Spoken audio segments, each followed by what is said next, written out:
ลำบากพี่น้องเลย โดย น้ำในกินอยู่ใช้ตักอยู่ใช้ น้ำพ้นตรงน้ำพ้นตะกี้พูเออตรงไว้ โดย อ่า เอาขึ้นไว้ได้ก็หาเขา เออ เอาขึ้นให้แน่ แบบดี เนอะ ดีอย่างเพราะว่ามือนี่ยังใช้งานได้เนาะ น้องนี่อยากใช้เล็กหน่อยกับเล็กหน่อยบ่ได้แต่มันลอยยังแต่เฮาจับของน้อยยังกับหลุดหูกุ้งแกงกับจับนี่ก็เส้นแต่ตึกเปล่าก็ตึกเปล่านี่เตื้อยพ่อน เวลาจับนักเนี่ยมันแบบมันเช่นเนาะ โดย เออ จับได้อยู่เล็กหน่อยก็แบบติดได้ยังแล้วก็หลุดมือ แต่ถ้าว่าอยู่ปกติที่นี่ก็ได้เล็กๆน้อยๆเนาะ โดย ยำดาวกับมือเพิ่นกอแล้วก็ ลุกบ่ได้ เลือดเพิ่นบ่แล่นแล้วก็อันเล่นและเลือดเพิ่นแดง โอ้ถ้าหนาวนี่จังเขาเลย โดย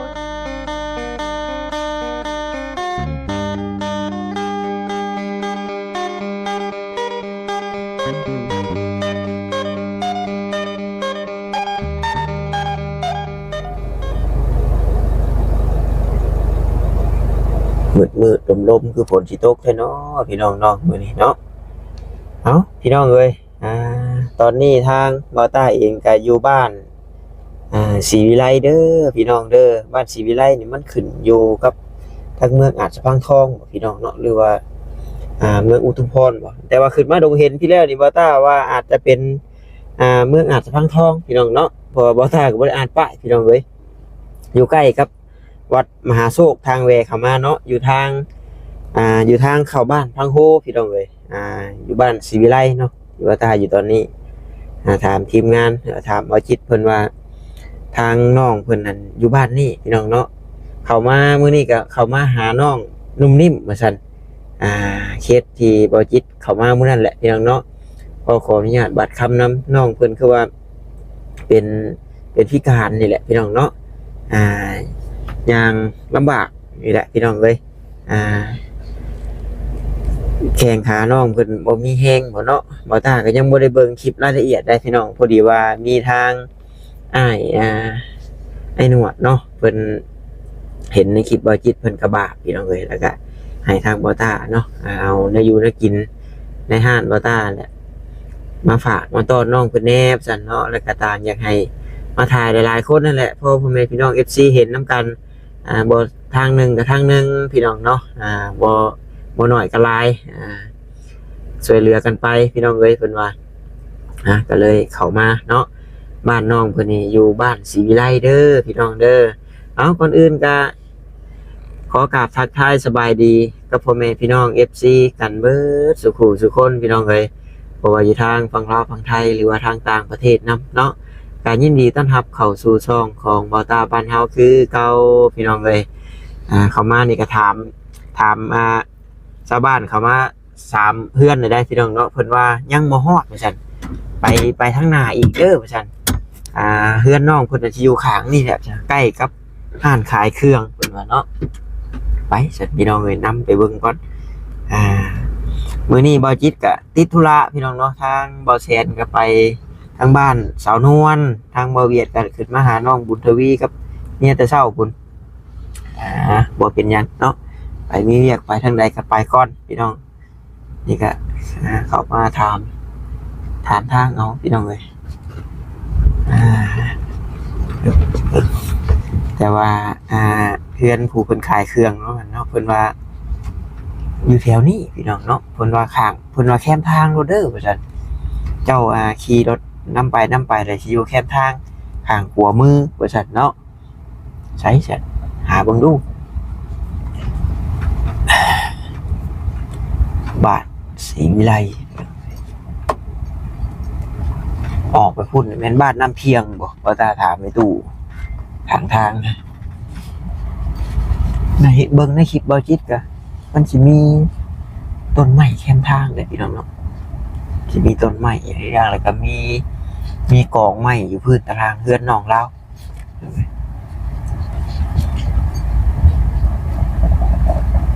จะเห็นมีจืออยู่พี่น้องเนาะนี่ได้หานขายเครื่องนี่เนาะหานขายเครื่องอยู่นี้ใช่ขายเครื่องใช้ นั้นบ่แม่นบ่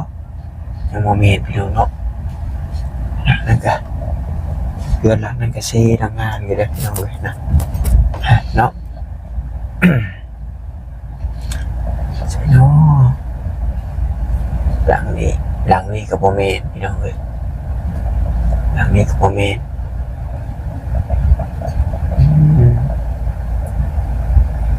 สีใหม่อยู่ในตารางเพื่อนเนาะ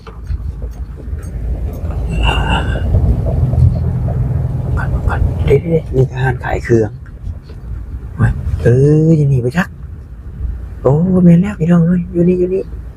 ไม่แล้วโอ้นี่เพื่อนน้องนุ่มนิ่มคนบ่ ด้วย อ๋อโอเค แม่เบา อ่า แม่ตามหาหรอก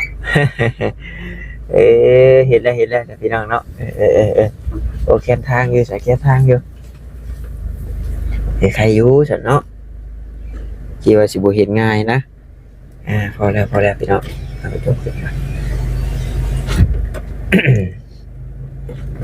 ถอยหลังลงกันจังหน่อย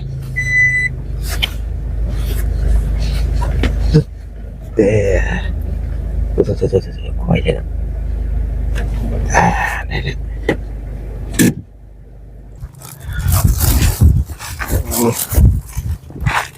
ไปเนาะทางเข้าวันนี้ป่ะ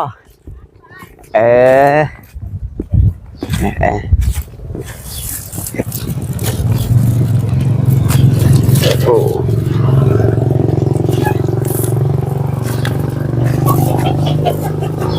โอ้ตะนางพื้นที่คักรีพี่น้องเอ้ยเนาะแบบเป็ดไก่ออกบ่ได้เลยตะนางเพิ่นนี่คักรีเนาะตะนางนี่ที่สร้อยอยู่ โอ้ เบิ่งในคลิปเขาบ่จิตหาแนมกองไม้พอดีว่าโอ้ยคอยเขามาเห็นน้องเพิ่นนั่งพอดี อยู่กับไผแหละขออนุญาตขึ้นไปเด้อจัง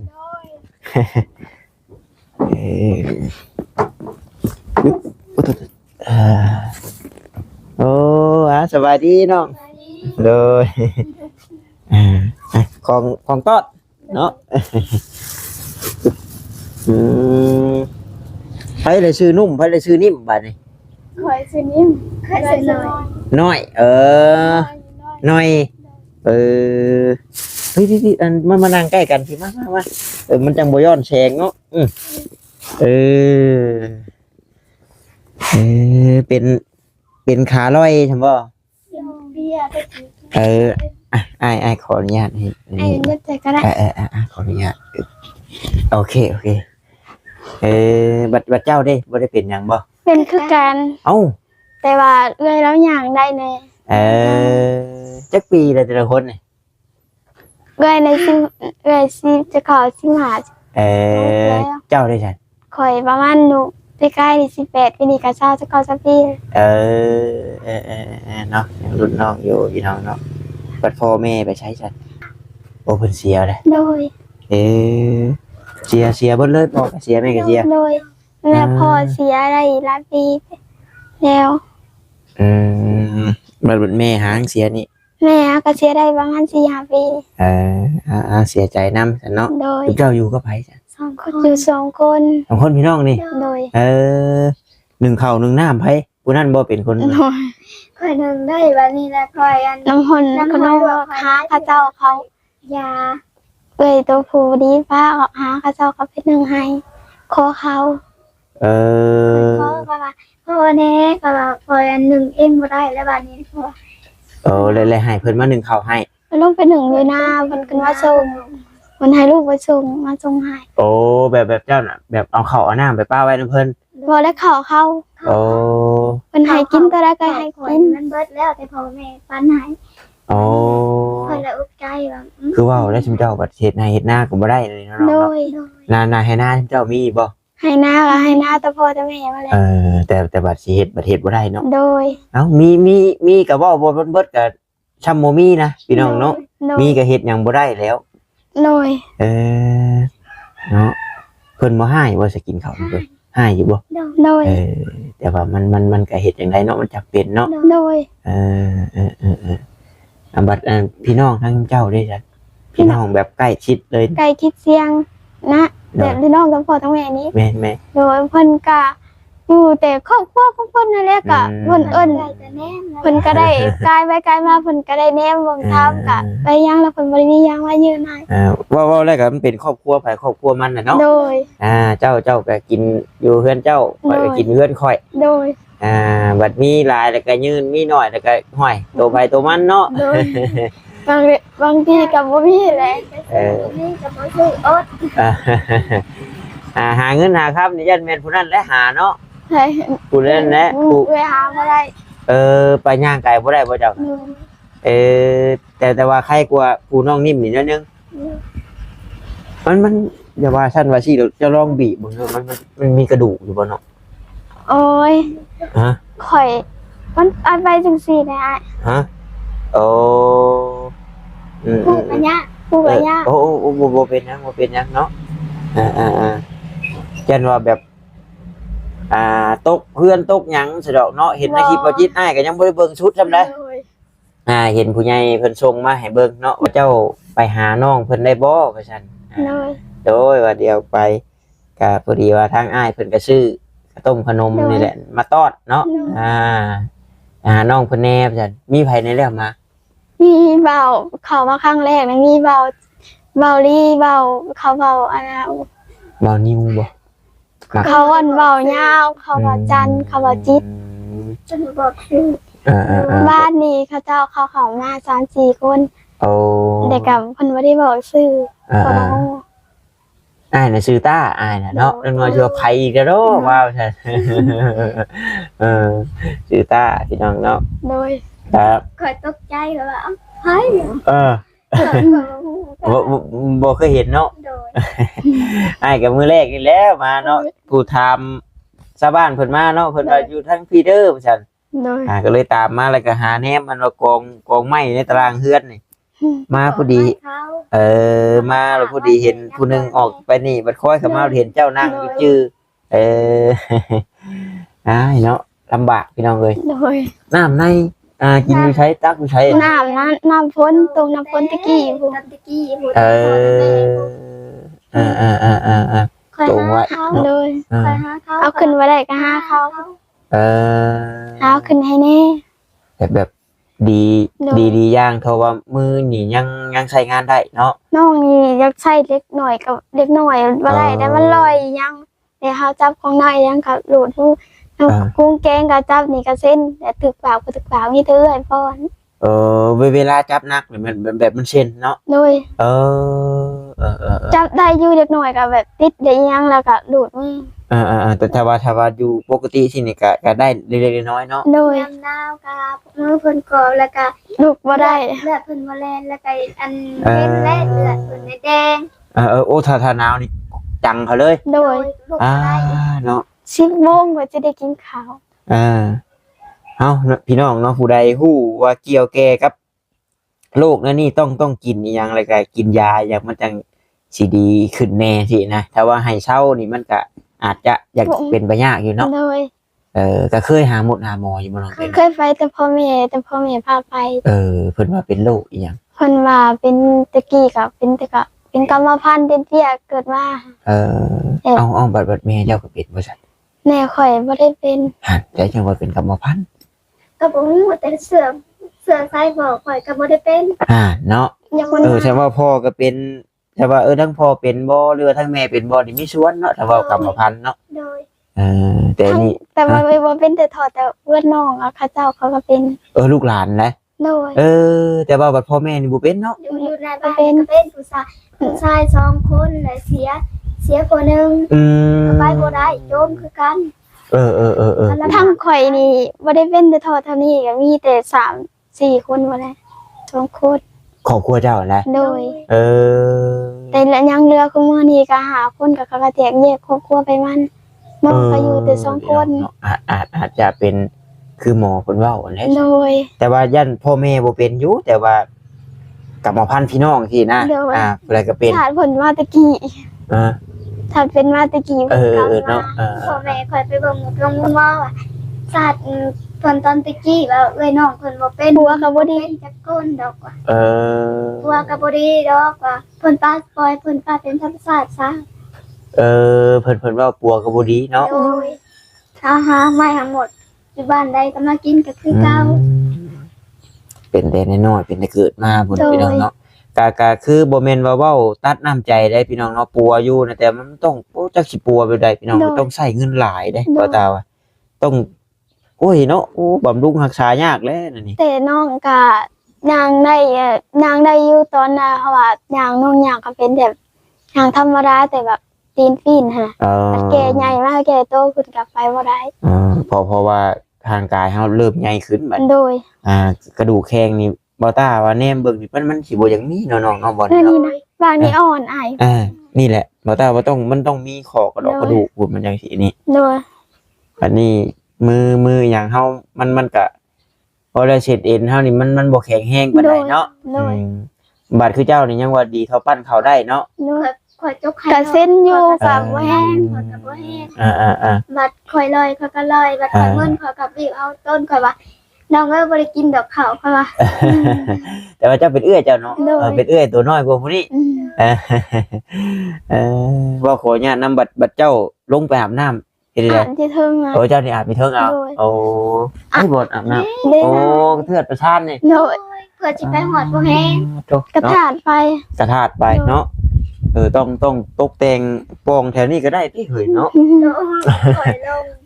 คอยโลกไปเนาะ โดย เออ เอ้ยอาบให้เครื่องเสื้อผ้าเอ้ยนุ่งให้ ยามหนาวสั่นมันบืนเนี่ยเนาะ โดย อ้ายแนมเบิ่งแต่นี่ยังแบบ บางเทื่อค่ะตอนคอยแขอัน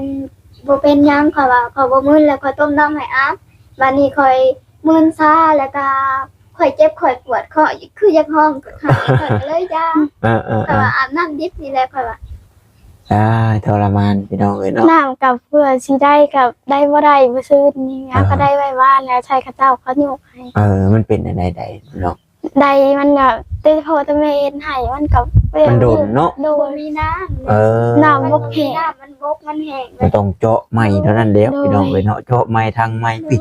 ทำเจาะกับเจาะทางนี้มันง่ายนี่ โดย ดินนี่เป็นชงขึ้นร่องสองคนนี่ที่ดินนี่ เป็นดินกับพอตะเมน กับวันมูล ก็เป็นของเจ้าแล้วบาดนี่ดูว่ายังมีพี่น้องหลายคนแท้บ่ซั่น บ่มี บ่มีเลยเจ้าสองคนนี่แหละเนาะ โดย อายก็ไปเฮ็ดงานที่สวรรค์ก็เอาน้องสลาไปอยู่นำ เพิ่นก็แบบ มาอยู่มา มาอยู่ มาอยู่มาแบบมาเยี่ยมมาคอยเพิ่น เพิ่ ก็ น บ่ บ่ ได้ ได้ เนาะ มาให้บ่ได้ซื้อหยังเพิ่นว่าเพิ่นเอาน้ำเด็กน้อยเพิ่นก็ขี่รถปืดเมื่อ เพิ่นยังคือเงินคือคำกับเพิ่นยืนกับเด็กน้อยเพิ่นก็เอาสลายกับเพิ่น คือว่าแล้ บ่มีรถบ่มีก็ซื้อบ่มีก็ไปกิน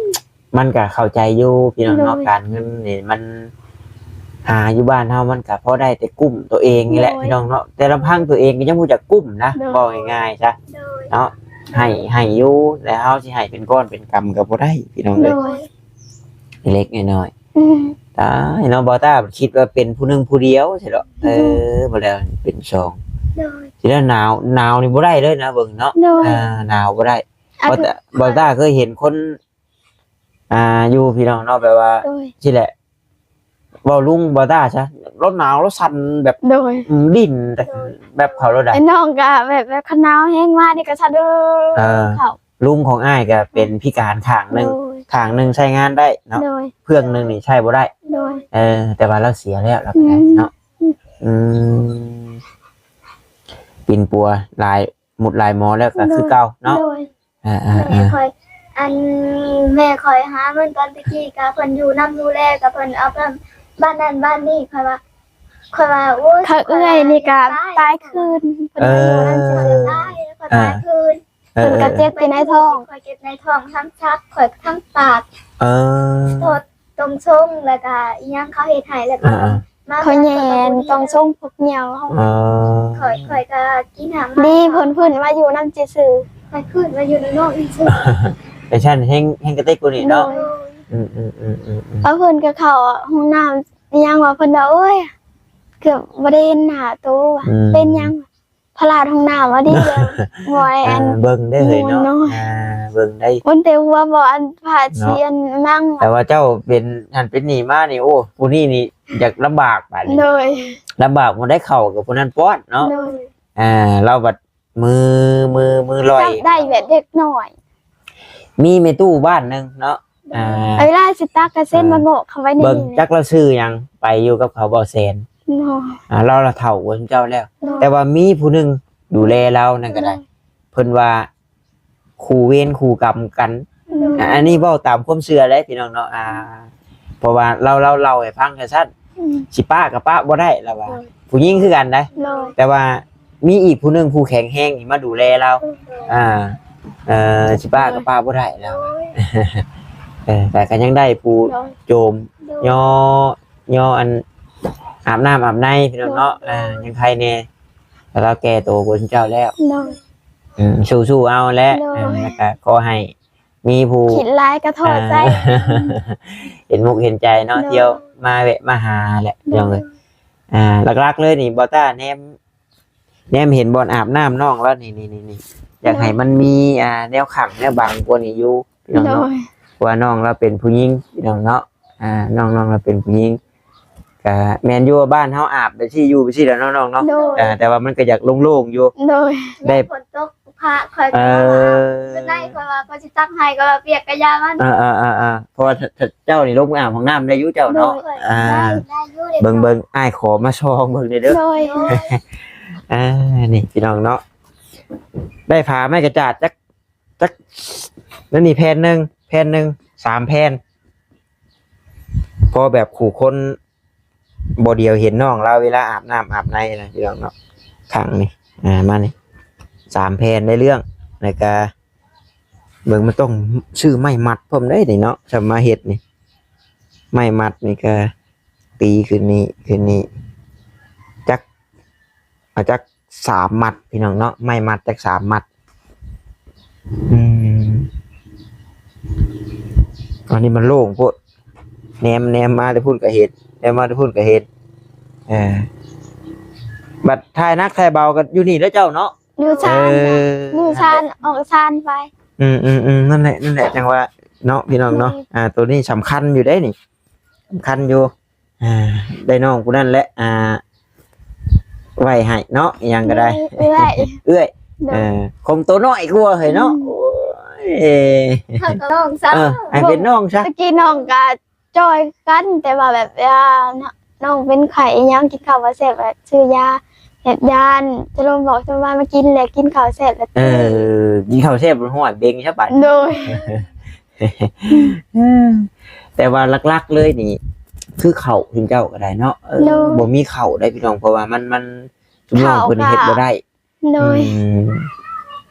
แต่คือว่าเพิ่นต้องให้กับเพิ่นว่ายืนก็กินเท่าไรก็กิน ำบางจริงตามบางมือกับเพิ่นเอาโอ้ยเพิ่นเพิ่นสไลด์ลูกเพิ่นก็เพิ่นบ่ถึงแล้วคอยก็อดเอ้า แต่ลูกกินเส้นกินยังไปหั่น พญาเพิ่นได้เฮ็ดได้ซะเนาะแนวเฮาอาศัยเพิ่นเด้ โดย เฮากับบ่ติบ่ว่าเพิ่นพี่น้องเอ้ยเนาะเฮ็ดอันใดใส่ว่าย้อนน้องบ่เฮ็ดหยังก็บ่ได้ใส่อาศัยเขา เพราะว่าเฮานี่เฮ็ดยังให้เพิ่นบ่ได้เด้ถ้าว่าเฮาไปดำให้ดำหน้าช่วยเพิ่นได้เฮ็ดนั่นเฮ็ดนี่ช่วยเพิ่นได้มันก็อีกแบบนึงอันนี้มีแต่เพิ่นเลี้ยงเฮาที่นะกลัวเฮาสิใหญ่กลัวเฮาสิวิทย์ในจุดนี้ไปเนาะก็บ่ให้น้อยมุกน้อยใจเพิ่นให้ก็ให้อดให้สู้เอาและเฮ็ดจังได๋ซั่นคนเฮานั่นบัดยามมันเมื่อยเนาะบัดยามมันเมื่อยบัดยามมันนี่มันก็มีเว้ามีว่าแน่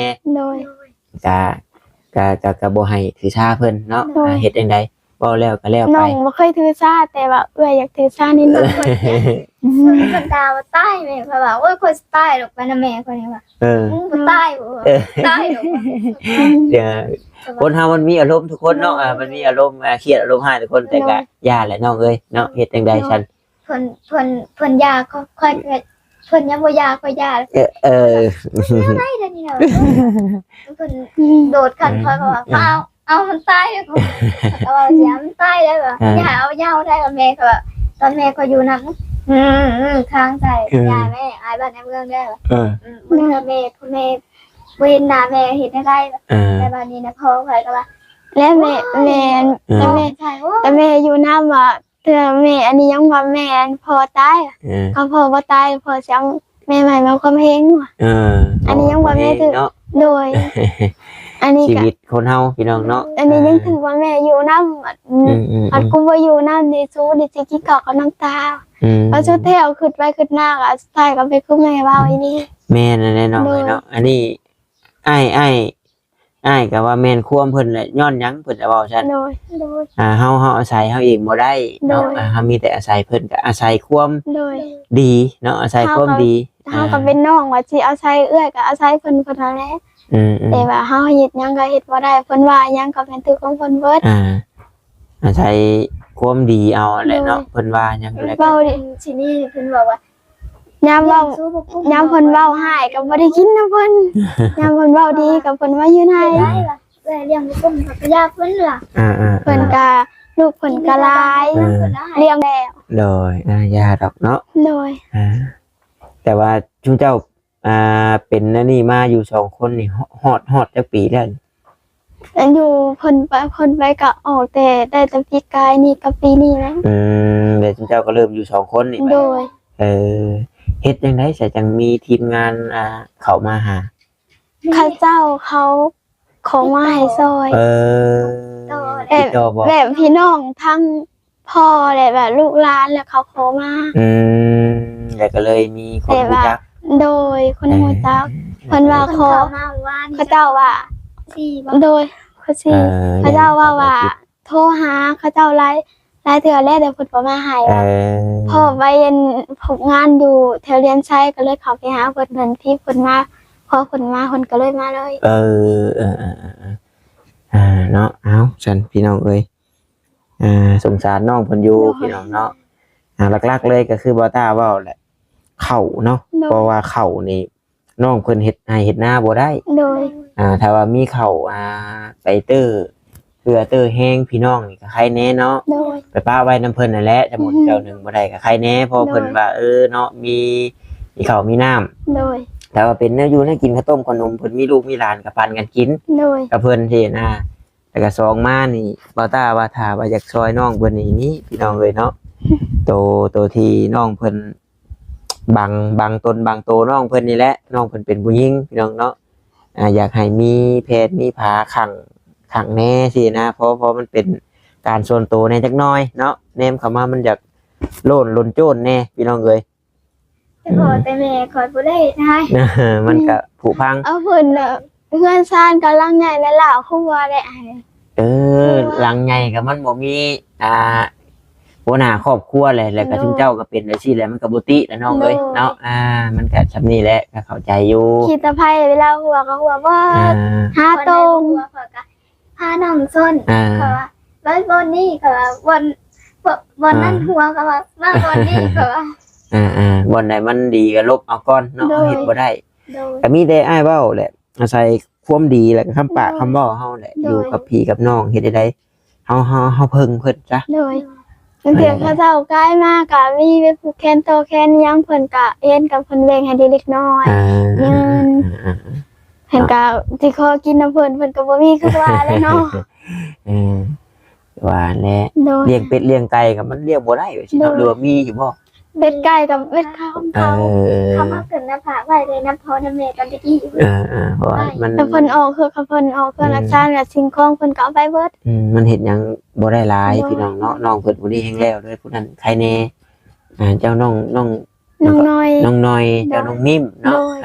นิ่มน้อยพี่น้องเอ้ยบ่ตาถามทางครับน้องต้อยน้อยบ่ตาว่าเนาะไปเนาะจันถ้าเอาฮู้ไปเบิ่งโอ้เพิ่นว่าเฮือนอยู่ใต้พุ่นบ่นำคนบ่ฮู้จันเนาะ บ่ติอ้ายแล้วบ่เคยมาจักเทื่อ แม่น ใส่กระตุกใจ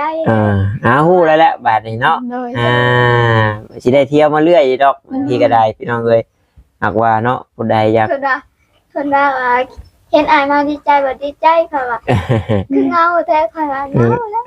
แบบคิดรู้สึกอีหยังแบบตอนพ่อแม่อยู่นำวัดแนวนึงวัดพ่อแม่บ่อยู่นำวัดอีหยังก็บ่ สองคนเนาะก็มีอยู่บ่หมู่กูมาลินเนาะ มีก็แบบเล็กน้อยแบบสุดท้ายก็บ่เขาบ่มาหา เล็กๆน้อยๆแล้วเนาะ โดย ก็บ่ค่อยนี่โทรศัพท์มีใช้อีกบ่บ่มี หาหยังก็บ่ได้ อืม ข่อยว่ายังเห็นคือหมู่เด้ค่ะว่า เบิ่งเนาะอ้างอ้ายเพิ่นก่อนพี่น้องเอ้ย มาฮอดแล้วเนาะ เนี่ยเวลาบอกว่าหมู่มาดินน้ำแบบงอกเงาพอได้ดินอีหยังเสียไปอะดินพอเหงาพอตื่นใจอะยังแต่หาเงินคำก็บ่ได้ก็ดูตามภาษาเนี่ย โดยบ่นับประชังเนาะจุมเจ้าผู้ไปยากมายากขนาดผู้ไปง่ายมาง่ายนี่ก็ยัง เบิ่งเสามา ไปง่ายมาง่ายนี่ก็ยังเงินหาเงินยากแหละ โดย อืม เพิ่นให้จังได้เพิ่นบ่ให้ก็บ่ได้ โดย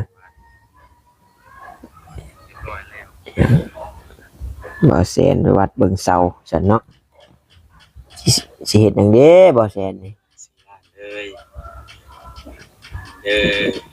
เสร็จน้ำมักจับ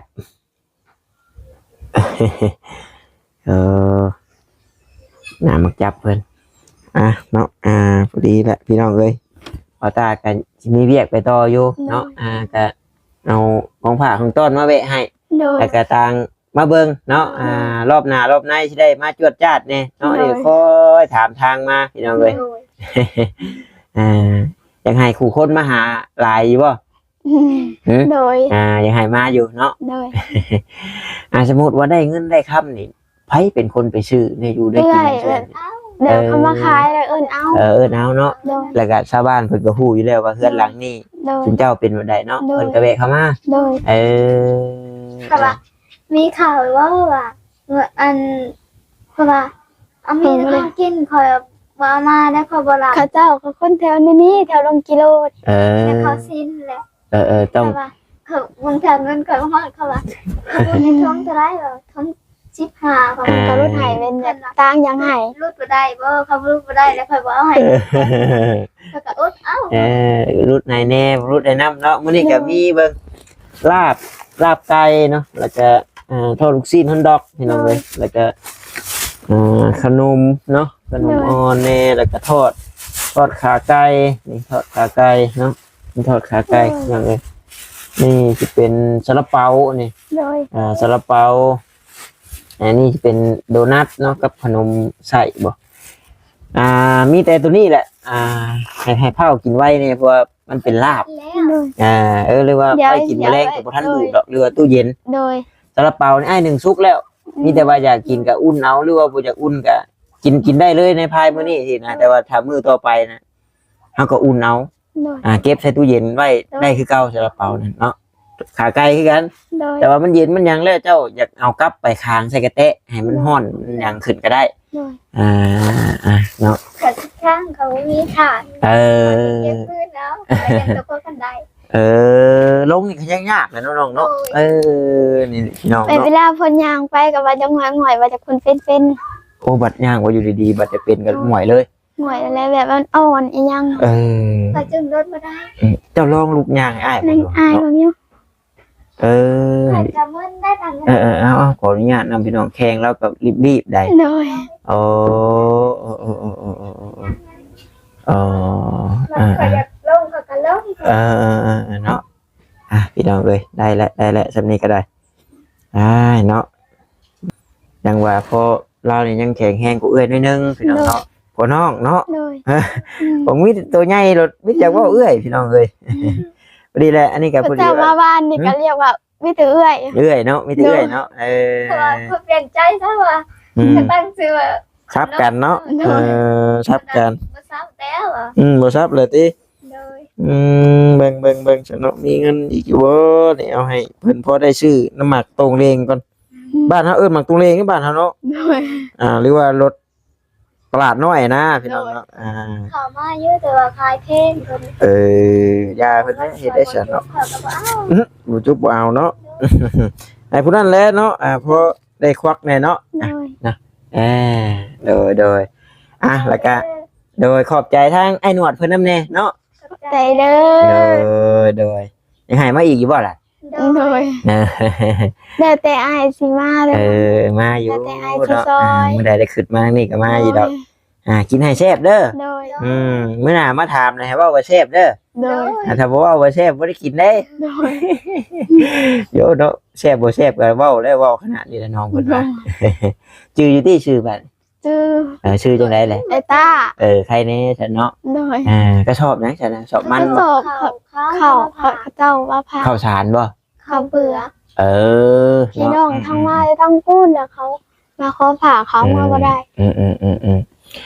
อีหยังก็แล้วแต่พี่น้องเนาะจากที่บ่ตาแนมทิ้งที่มันจำเป็นนี่บ่ตาว่าเป็นข้าวเด้อเนาะ โดย เพื่อนนี่น้องเพิ่นพอได้อยู่ได้เช่าแหละสำนี้นะเนาะมีแต่บอลใดมันหอกมันหัวกับซ่อมแซมเล็กน้อยเป็นขี้พื้นขี้ไฟสองมานี่ก็คือบอลบังอาบน้ำอาบในน้องเท่านี้พี่น้องเนาะบ่ตาว่าจำเป็นพี่น้องเอ้ยโตเพื่อนนี่ถือว่าโอเคแล้วเนาะสำนี้ก็พอได้ชนได้เช่าพอได้อยู่แหละพี่น้องเอ้ยตัวเข้านี่มันจำเป็นคู่มือเนาะเพราะว่าเฮาสิไปกินแต่น้ำพีน้ำนองหลายเพิ่นก็อยากให้เนาะ คอยว่าเชียน เดี๋ยวได้ติงตามเพิ่นสิเอามาให้กิน เจ้าก็คอยว่ากินแต่ข้าวเจ้าลาก็มาเก็บท้องแล้วเขา อยากกินข้าวเหนียวน้ำเนาะ มีเจ้ามีเหนียวนำแดง เขามาเก็บท้องเลย ยังไงก็แล้วแต่พี่น้องเนาะใครอยากสดอยากซอยน้องเพิ่นก็ยินดีเป็นสะพานบุญให้ป้าจะไอ้กับป้าก่อนเด้อเสยเด้อเด้อ ให้ไอ้สุกก่อนรวยเด้อ เด้อเนาะสาธุพี่น้องเอ้ยเช่าไว้พี่น้องได้อยากรวยอยู่เพราะสิได้มาซอยดูไอ้ขอแต่ไม่ละบัดนี้ขออนุญาตเด้อ โดย ไปก่อนกลับก่อนไว้ทงไผจะเฮยนี่บ่นี่ล่ะเนาะยวงลงมานี่ก็สั่นเด้อนี่โอ้นี่เสาเขาเจ้าบ่นี่โอ้ยสาธุฉันเลขหยังจะเฮยเนาะแมลงฟันเด้อฉันมื้ออื่นสิมาถามวันศุกร์เนาะ นี่แหละว่าตาว่านี่น้องเพิ่นนั่งอาบน้ำอยู่นี้เนาะเฮาเนมเข้าไปมันก็เห็นสินะแม่นอยู่ดอกว่าเฮาก็บ่ได้เฮ็ดหล่นโจรดอกแต่ว่ามันก็น้องเพิ่นเป็นผู้หญิงสินะเนาะว่าตาว่าใส่ผ้าจักแผ่นนึงนี่แผ่นนึงหันแผ่นนึงเนาะสิเหมาะกว่าพี่น้องเอ้ยเวลาอยากถ่ายนักถ่ายเบามันก็จังสิได้บ่เป็นไปได้สินะเนาะจุดนี้แหละบ่ตาว่าคือกันกับน้องสุดใจเนาะน้องสุดใจนี่ก็บ่ตาขอให้ทางพอหักน้องแววตาพี่น้องเอ้ยเนาะซอยเห็นแล้วก็บาปพี่น้องเนาะน้องสุดใจก็เห็นแล้วก็บาปแล้วแม่นอยู่ว่าอยู่กลางป่ากลางดอนแต่ว่าเนาะเฮาบัดน้องแล้วบัดบ่เห็นหุ่งนะช่วงเฮาก็บ่ฮู้ว่าผู้ใดมาแบบใดไปแบบใดสินะยามอาบน้ำอาบในเนาะไทยนักไทยเบาพี่น้องเอ้ยมันเป็นมันโล่งน้องเพิ่นบ่แนมบ่เห็นนั่นก็ได้เนาะเลยคิดกระบาปแล้วก็บอกให้น้องแววตาเพิ่นบอกพ่อเพิ่นในเด้อฉันเนาะพอดีว่าพ่อเพิ่นก็ซอยเข้ามาพอดีพี่น้องโอ้ยเนาะสาธุบุญนำกันนี่น้องเพิ่นคือกันนั่นแหละพี่น้องเอ้ยอยู่2คนพี่น้องเนาะพิการเป็นกำพร้ากำพร้อยแหละเนาะพ่อแม่เสียไปแล้วพี่น้องเอ้ยโอเคฉันเนาะขอบมุกขอบใจทางไอ้หนวดหลายๆเด้อมื้อนี้เนาะขอให้บุญคำนำสู่เพิ่นเดินทางไปมาทางใดขอให้ตลอดปลอดภัยคุณพระคุณเจ้าคุ้มครองทั้งอ้ายเพิ่นและครอบครัวเนาะตกน้ำอย่าไหลตกภัยอย่าไหม้คือเพิ่นว่าให้พ่อแต่คุ้มเงินคุ้มคำเนาะพบเจอแต่คนดีๆมีแต่สิ่งดีๆหลั่งไหลเข้ามาในชีวิตเด้อแล้วก็ FC เบิดสุขุสุคนเบิดสมองสุบอนที่นางเบิ่งนางชมบ่ตาอยู่เนาะขอให้ได้บุญกุศลนํกันหลายๆพี่น้องเอาถ้าคลิปนี้ขอกล่าวเข้ามาสบายดีพี่น้องบ๊ายบาย